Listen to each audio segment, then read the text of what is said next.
So students, let's begin our today's social science history class. And today in this class, we are going to discuss the last two subunits of your history, chapter number 12 from old NCERT book. So those students have old NCERT book, they can open page number 128, and those have new NCERT book, they will open, it is 120 in chapter number 11. And our today's topic is recording and preserving old stories. So students, can you tell me that I think I have already discussed this topic. So recording and preserving old stories, is it completed or not? Tell me. Recording and preserving old stories. I have told you about the Ramayana, Mahabharata and Puranas in previous class. Yes, okay. Thank you, Diptok. So then today we will go directly to the last subunit, is the writing books on science.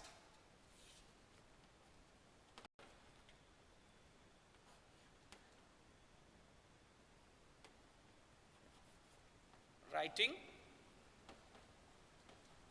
books on science.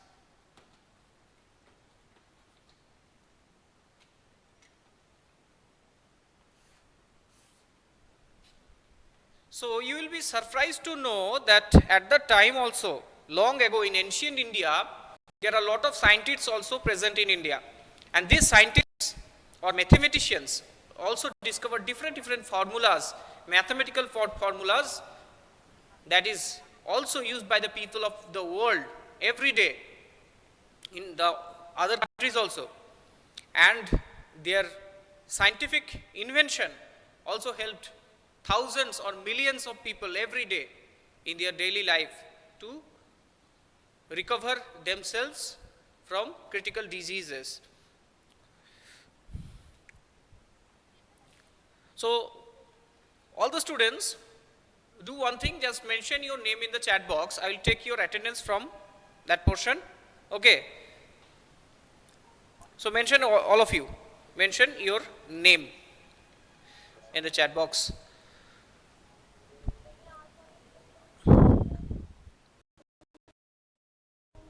Okay, fine. So this is the time also when Aryabhatta, a mathematician and also an astronomer, wrote a book in Sanskrit known as the Aryabhatyam. And Aryabhatyam is a book about the astronomy and mathematics, and he stated in that how the day and night occurs.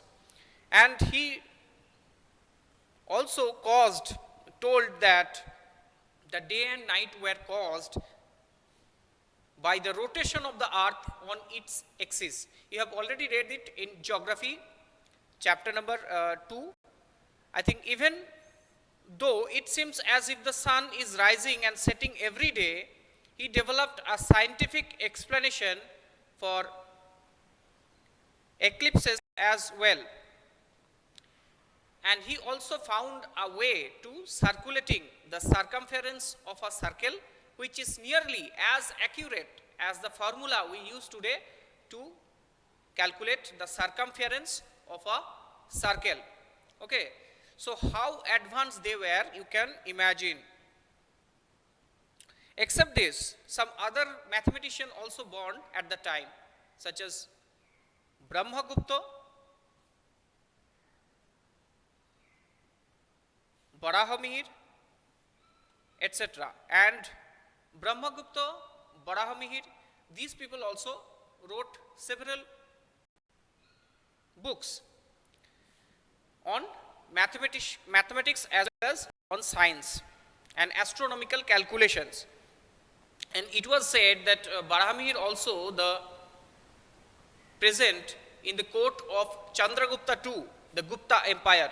And there are 9 major learned persons present in the court of Chandragupta II, and Varahamihir was one of them. It was said by the people. Now next important invention by the Indians, that is the invention of zero. While numerals had been used earlier, mathematicians in India now invented a special symbol of 0. So before that, they only counted everything using the numerals like 1 to 9. But when they have invented the 0, then entire thing has changed. Okay, entire thing had changed, and now they can calculate further using 0 after those 9 numerals. Okay, and this system of counting was adopted by the Arabs when they started trading with the Indians. When they invaded India, they also learned these techniques, and Arabs this spread to Europe, and now today it continues to be in use throughout the world. All over the world, we counted everything using 0. So, and the 0 first invented in India by Indian mathematicians. This is the greatest achievement of the Indian mathematicians and astronomer in ancient India. Another important thing also invented by the Indian scientists and physicians in the field of medicine, such as some different medical practices also practiced in India, named Ayurveda. You know, also today it is very much popular today also in different countries, and different Ayurvedic medicines also available in the market. So Ayurveda was, in Ayurveda there were two most popular Ayurvedic practitioners or physician was there. Their name was Charaka and Sushruta. And Charaka was said, he was present in from 1st to 2nd century, and the later one, the Sushruta, was the 4th century BCE.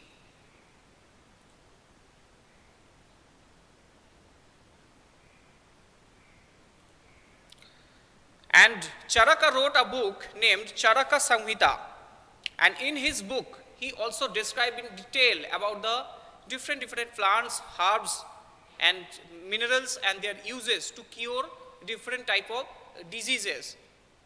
And on the other book, in Sushrut Samhita, Sushrut was a surgeon, means he made lot of surgeries, different surgeries and different methods of surgeries and their different surgical tools, and their detailed description was present in Sushrut Samhita.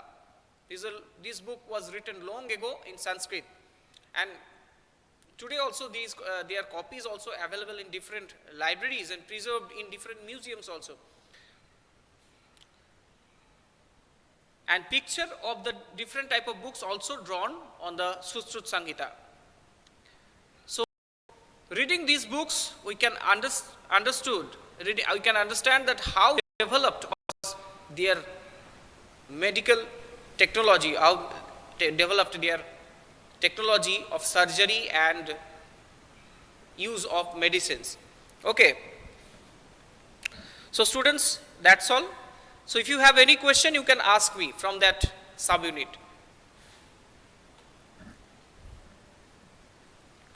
And the elsewhere portion, it is not a part of your syllabus. That's why I am not giving the elsewhere portion.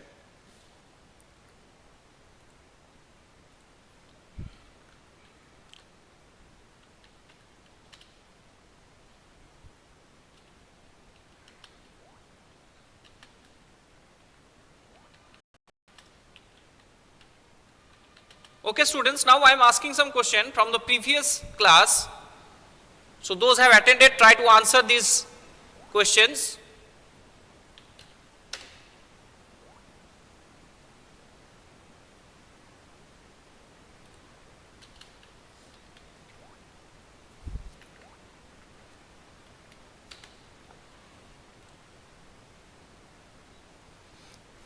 Okay, so first question is, who wrote?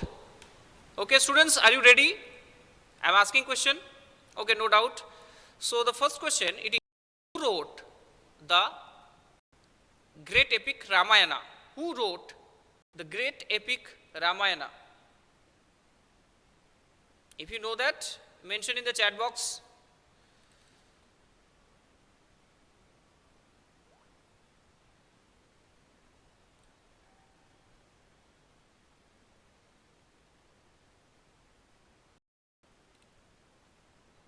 Okay. So the 6 other students also typing. Let's see what is their answer. Okay, so everyone mentioned it is Valmiki, and it is absolutely correct. Maharshi Valmiki was the author of main Ramayana. Later on, some other other stories also intermixed with the main Ramayana. Okay, these are called prakshipt, later included. Okay, because different authors, or at that time no printing press was there, so people, they only copying from one text to another. The scribes were there, so these scribes and the authors, the sages, they used to copy from one manuscript, one piece of palm leaves to another piece of palm leaf. Okay, so in this process they also include some stories into it. Okay, so that's why it turned into a heavy voluminous book with 7 volumes, Ramayana. So now tell me, who was the, so Diptak is the spelling, okay, the spelling is okay. Rudranil, it is not B. Sneha, those have written B, it is not V, it is V. Okay, V, Valmiki.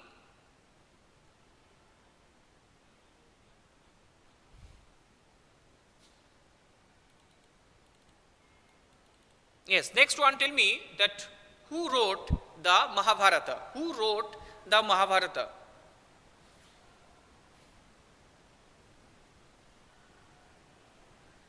No, Rudranil, it's not correct. Valmiki was not the author of Mahabharata. Who wrote Mahabharata? Next question, who wrote Mahabharata?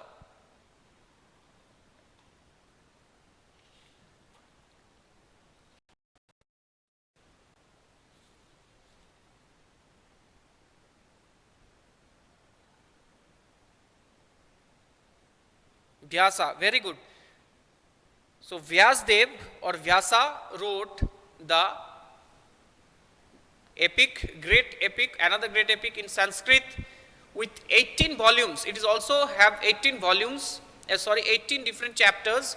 So it is called, it is Mahabharata. Now tell me another question, that who wrote Mani Mekalai?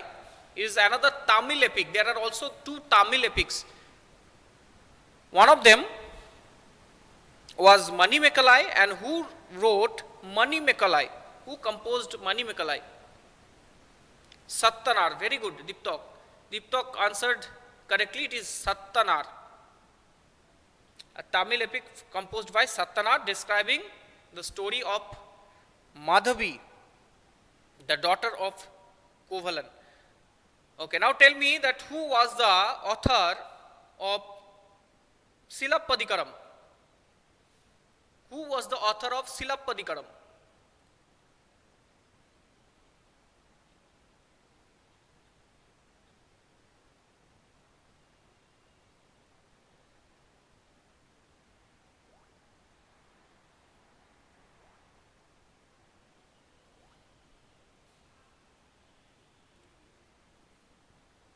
Ilango, very good.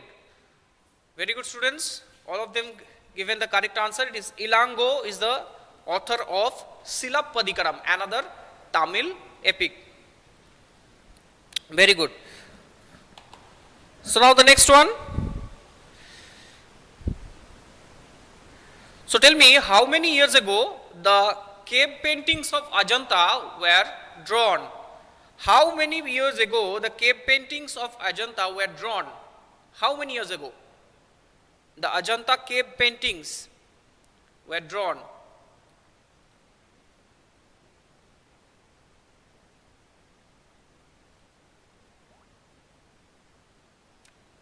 Anyone else? Is it correct? Diptak already answered. So tell me, is it correct or not?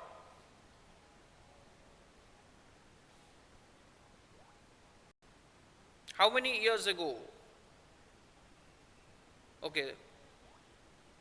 So 3 of them, 4 of them said it is 1500 years ago, and it is absolutely correct. These are drawn 1500 years ago on the walls of Ajanta caves, and they were using natural colors such as indigo powder made from indigo plants, the blue color like yellow they have taken from the turmeric, they have collected the red color from red soil, okay, brown color from brown soil, black from the charcoal,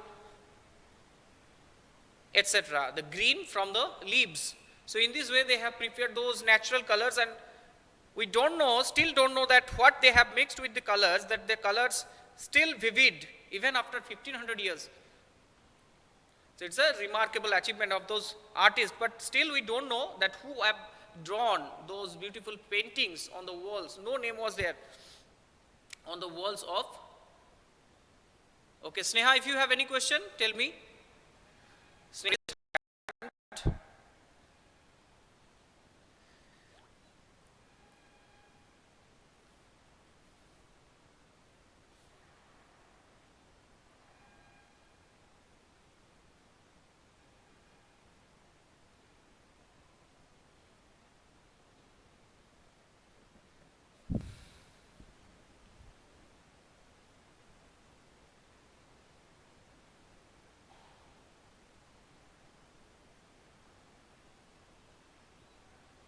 Okay, so students, so that's why that's all from our today's class. I am finishing our today's class, and also the history syllabus also completed.